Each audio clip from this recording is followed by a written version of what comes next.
Hello students, our today's topic is meter bridge और slide wire bridge. Firstly ਆਪਾਂ देखने ਇਹਦਾ ਨਾਮ ਮੀਟਰ ਬ੍ਰਿਜ ਔਰ ਸਲਾਈਡ ਵਾਇਰ ਬ੍ਰਿਜ ਕਿਉਂ ਹੈ।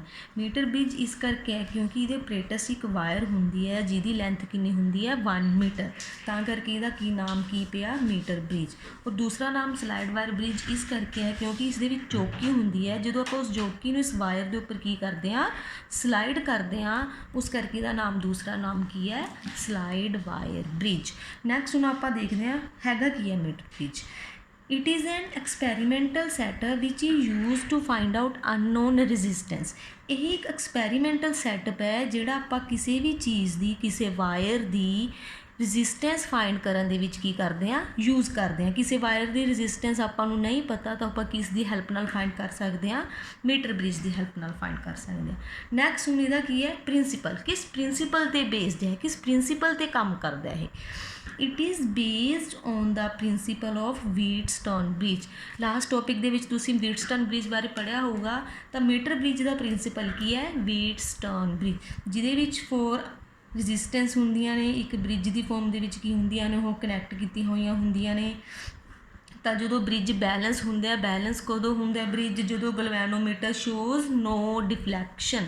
ਜਦੋਂ ਗਲਵੈਨੋਮੀਟਰ ਦੀ ਡਿਫਲੈਕਸ਼ਨ ਕੀ ਹੁੰਦੀ ਹੈ ਨਲ ਹੁੰਦੀ ਹੈ, ਤਾਂ ਆਪਾਂ ਕੀ ਕਹਿ ਦਿੰਦੇ ਹਾਂ ਬ੍ਰਿਜ ਬੈਲੈਂਸ ਹੋ ਗਿਆ, ਮਤਲਬ ਕਿ P/Q is equal to R/S। Next ਹੈ ਹੁਣ ਇਹਦੀ ਕੰਸਟਰਕਸ਼ਨ ਦੇਖੋ ਰਾਜੇ। It consists of a wire A to C। ਇੱਥੇ ਇੱਕ ਵਾਇਰ ਹੁੰਦੀ ਹੈ ਜਿਹਦੀ ਲੈਂਥ ਕਿੰਨੀ ਹੁੰਦੀ ਹੈ 1 ਮੀਟਰ ਐਂਡ ਏਰੀਆ ਕੀ ਹੁੰਦਾ uniform area of cross section. It is stretched between 2 points A and C। ਦੋ ਕੋਪਰ ਸਟ੍ਰਿਪਸ ਨੇ A ਐਂਡ C ਤੇ ਇਸ ਕੋਪਰ ਸਟ੍ਰਿਪਸ ਦੇ ਵਿੱਚ ਉਹ ਵਾਇਰ ਕੀ ਹੁੰਦੀ ਹੈ ਲੱਗੀ ਹੋਈ ਹੁੰਦੀ ਹੈ। ਅਤੇ ਜਿਹੜੀ ਇਹ ਵਾਇਰ ਹੈ ਇੱਕ ਵੁਡਨ ਬੋਰਡ ਦੇ ਉੱਪਰ ਕੀ ਕੀਤੀ ਹੁੰਦੀ ਹੈ ਕਨੈਕਟ ਕੀਤੀ ਹੋਈ ਹੁੰਦੀ ਹੈ, ਅਤੇ ਉਸ ਵੁਡਨ ਬੋਰਡ ਦੇ ਉੱਪਰ ਆਪਣੇ ਕੋਲ ਇੱਕ ਕੀ ਲੱਗਿਆ ਹੋਇਆ ਹੁੰਦਾ ਹੈ ਮੀਟਰ ਸਕੇਲ। ਆਹ ਵਾਲਾ ਦੇਖੋ ਆ ਕੀ ਲੱਗਿਆ ਹੋਇਆ ਹੈ ਮੀਟਰ ਸਕੇਲ। ਐਂਡ ਵਾਇਰ ਅਤੇ ਮੀਟਰ ਸਕੇਲ ਦੋਨੋਂ ਆਪਸ 'ਚ ਕੀ ਹੁੰਦੇ ਨੇ ਪੈਰਲਲ ਹੁੰਦੇ ਨੇ। ਦੇਖੋ ਰਾਜੀ ਸਪੋਜ਼ ਕਰੋ ਆ ਆਪਣੇ ਕੋਲ ਮੀਟਰ ਸਕੇਲ ਪਿਆ ਅਤੇ ਵਾਇਰ ਕੀ ਹੋਊਗੀ ਇਸ ਮੀਟਰ ਸਕੇਲ ਦੇ ਉੱਪਰ ਐਵੇਂ ਲੱਗੀ ਹੋਈ ਹੋਊਗੀ, ਤਾਂ ਇਹ ਕੀ ਬਣ ਗਿਆ ਆਪਣੇ ਕੋਲ ਸੈਟਅਪ ਬਣ ਗਿਆ ਪੈਰਲਰ ਦਾ ਸੈਟਅਪ। ਨੀਚੇ ਮੀਟਰ ਸਕੇਲ, ਇਹਦੇ ਉੱਪਰ ਵਾਇਰ ਕੀ ਹੋਊਗੀ ਐਵੇਂ ਲੱਗੀ ਹੋਈ ਹੋਊਗੀ। ਤਾਂ ਜਿਹੜੀ ਆਪਾਂ ਜੋਕੀ ਮੈਂ ਤੁਹਾਨੂੰ ਨਾਮ ਕਿਹਾ ਸੀ ਸਲਾਈਡ ਵਾਇਰ ਬ੍ਰਿਜ ਨਾਮ ਪਿਆ ਜਿਹਦੇ ਕਰਕੇ, ਤਾਂ ਜਿਹੜੀ ਜੋਕੀ ਆ ਉਸਨੂੰ ਇਸੀ ਵਾਇਰ ਦੇ ਉੱਪਰ ਆਪਾਂ ਕੀ ਕਰਦੇ ਹੁੰਦੇ ਹਾਂ ਸਲਾਈਡ ਕਰਦੇ ਹੁੰਦੇ ਹਾਂ। ਨੈਕਸਟ ਹੁਣ ਆਪਣੇ ਕੋਲ ਇੱਕ ਸਟ੍ਰਿਪ ਹੋਰ ਹੈ ਆਹ ਵਾਲੀ, ਆਹ ਗੈਪ ਬਣ ਗਿਆ and second gap is this. ਇੱਕ ਗੈਪ ਦੇ ਵਿੱਚ ਆਪਾਂ ਨੋਨ ਰੈਜ਼ਿਸਟੈਂਸ ਜਿਹਦੀ ਰੈਜ਼ਿਸਟੈਂਸ ਆਪਾਂ ਨੂੰ ਪਤਾ ਹੋਊਗੀ ਉਹ ਅਟੈਚ ਕਰਾਂਗੇ। ਇੱਥੇ ਆਪਣਾ ਕੀ ਹੋਊਗੀ ਅਨਨੋਨ ਰੈਜ਼ਿਸਟੈਂਸ ਜਿਹੜੀ ਆਪਾਂ ਨੇ ਕੀ ਕਰਨੀ ਹੈ ਫਾਈਂਡ ਕਰਨੀ ਹੈ। ਨੈਕਸਟ ਮੇਰੇ ਕੋਲ ਇੱਕ ਗਲਵੈਨੋਮੀਟਰ ਹੈ ਅਤੇ ਇੱਥੇ ਮੇਰੇ ਕੋਲ ਕੀ ਹੋਊਗੀ ਜੋਕੀ। ਗਲਵੈਨੋਮੀਟਰ ਦਾ ਇੱਕ ਟਰਮੀਨਲ ਜੋਕੀ ਨਾਲ ਅਟੈਚ ਕੀਤਾ ਹੋਇਆ ਹੈ, ਦੂਸਰਾ ਟਰਮੀਨਲ ਇਸ ਪੁਆਇੰਟ D ਨਾਲ ਅਟੈਚ ਕੀਤਾ ਹੋਇਆ। ਗਲਵੈਨੋਮੀਟਰ ਜਦੋਂ ਡਿਫਲੈਕਟ ਕਰੂਗਾ ਮਤਲਬ ਕਿ ਸਰਕਿਟ ਦੇ ਵਿੱਚ ਕਰੰਟ ਹੈ, ਜਦੋਂ ਉਹਦੀ ਡਿਫਲੈਕਸ਼ਨ 0 ਹੈ ਮਤਲਬ ਕਿ ਸਰਕਿਟ ਦੇ ਵਿੱਚ ਕਰੰਟ D ਅਤੇ ਪੁਆਇੰਟ B ਦਾ ਪੋਟੈਂਸ਼ੀਅਲ ਕੀ ਹੋ ਜੂਗਾ ਸੇਮ ਹੋ ਜੂਗਾ। ਜਦੋਂ ਗਲਵੈਨੋਮੀਟਰ ਦੀ ਡਿਫਲੈਕਸ਼ਨ ਨਲ ਹੋ ਜਾਂਦੀ ਹੈ ਮਤਲਬ ਕਿ ਬ੍ਰਿਜ ਕੀ ਹੋ ਗਿਆ ਆਪਣਾ ਬੈਲੈਂਸ ਹੋ ਗਿਆ। ਨੈਕਸਟ ਹੁਣ ਆਪਾਂ ਨੇ ਕੀ ਕੀਤਾ ਹੈ battery the positive terminal point A ਨਾਲ ਕਨੈਕਟ ਕੀਤਾ ਹੋਇਆ ਹੈ ਐਂਡ ਨੈਗੇਟਿਵ ਟਰਮੀਨਲ ਇਸ C ਨਾਲ ਕੀ ਕੀਤਾ ਹੋਇਆ ਕਨੈਕਟ ਕੀਤਾ ਹੋਇਆ ਥਰੂ ਅ 1 ਵੇ ਕੀ। ਇਹ ਸਾਰਾ ਸਰਕਿਟ ਆਪਣਾ ਕਿਹਦੇ ਨਾਲ ਮੈਚ ਕਰਦਾ ਐਗਜ਼ੈਕਟਲੀ ਵੀਟਸਟੋਨ ਦਾ ਬ੍ਰਿਜ ਦੇ ਨਾਲ ਮੈਚ ਕਰਦਾ। ਦੇਖੋ A to B P, B to C Q, C to D S, D to A R। ਵਿੱਚ ਕੀ ਲੱਗਾ ਹੋਇਆ ਆਪਣੇ ਕੋਲ ਇੱਕ ਗਲਵੈਨੋਮੀਟਰ ਬੈਟਰੀ ਐਂਡ ਕੀ। ਇਹ ਸੀ ਜੀ ਰਾਜੇ ਕੰਸਟਰਕਸ਼ਨ। ਦੁਬਾਰਾ ਦੇਖ ਲਓ ਇੱਕ ਵਾਰ।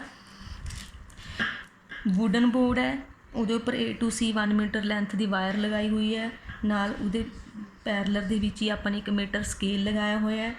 ਇਸ ਟਰਮੀਨਲ ਇੱਕ ਕੋਪਰ ਸਟ੍ਰਿਪ ਆ ਸੀ ਅਤੇ ਆਹ 2 ਕੋਪਰ ਸਟ੍ਰਿਪਸ ਨੇ। ਇਸ ਟਰਮੀਨਲ ਆਹ ਜਿਹੜੇ ਆਹ 2 ਇਹ ਵਾਲਾ ਗੈਪ ਹੈ ਇਹਦੇ ਵਿੱਚ ਨੋਨ ਰੈਜ਼ਿਸਟੈਂਸ ਲਗਾਈ ਹੋਈ ਹੈ, ਇਸ ਗੈਪ ਦੇ ਵਿੱਚ ਆਪਾਂ ਨੇ ਅਨਨੋਨ ਰੈਜ਼ਿਸਟੈਂਸ ਲਗਾਈ ਹੋਈ ਹੈ ਜੋ ਕੀ ਹੈ ਗਲਵੈਨੋਮੀਟਰ। ਗਲਵੈਨੋਮੀਟਰ ਦਾ ਇੱਕ ਟਰਮੀਨਲ ਜੋਕੀ ਨਾਲ ਅਟੈਚ ਹੈ, ਦੂਸਰਾ ਟਰਮੀਨਲ ਪੁਆਇੰਟ D ਨਾਲ ਅਟੈਚ ਕੀਤਾ ਹੋਇਆ।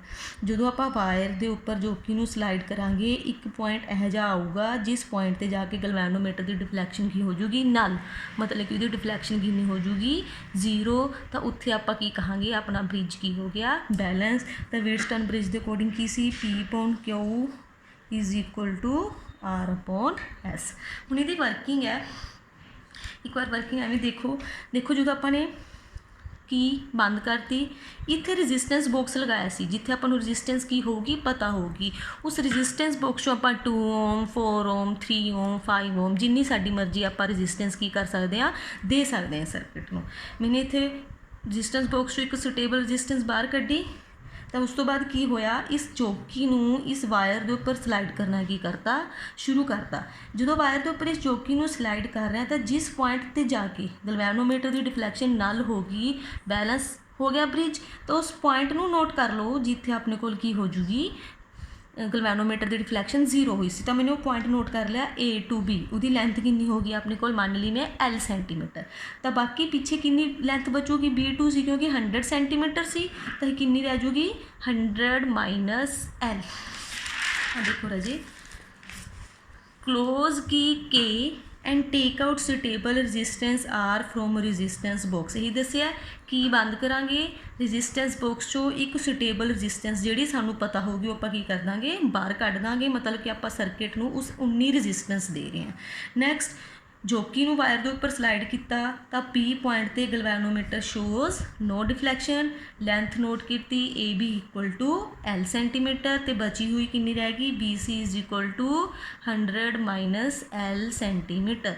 ब्रिज बैलेंस हो गया। क्यों बैलेंस होया? क्योंकि गलवैनोमीटर ने डिफ्लैक्शन कितनी दी आपां नूं, नल डिफ्लैक्शन दी है, 0 डिफ्लैक्शन।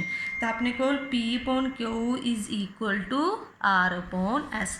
हुण कहना मान लो if R is a resistance per centimetre length of wire, R 1 centimetre per centimetre wire की लेंथ की की है रजिस्टेंस है, दैन P किहदे कोल होगी resistance of length L centimetre of wire, जी अपने AB is equal to L लई सी, L सेंटीमीटर लई सी, उसकी रजिस्टेंस कितनी है P, तो AB किहदे कोल आ जाऊगा L into resistance of per centimetre length of wire L into R।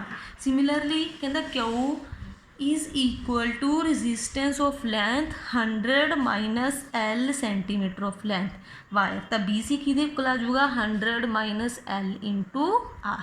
ये दोनों वैल्यूज़ आपां इस चीज़ दे विच पुट कर देंगे, तो अपने कोल की बन जाऊगा LR upon 100 minus L into R is equal to R upon S। R की है मेरे को नॉन रजिस्टेंस है, S अननोन रजिस्टेंस है, R नाल R की हो गया कैंसल हो गया।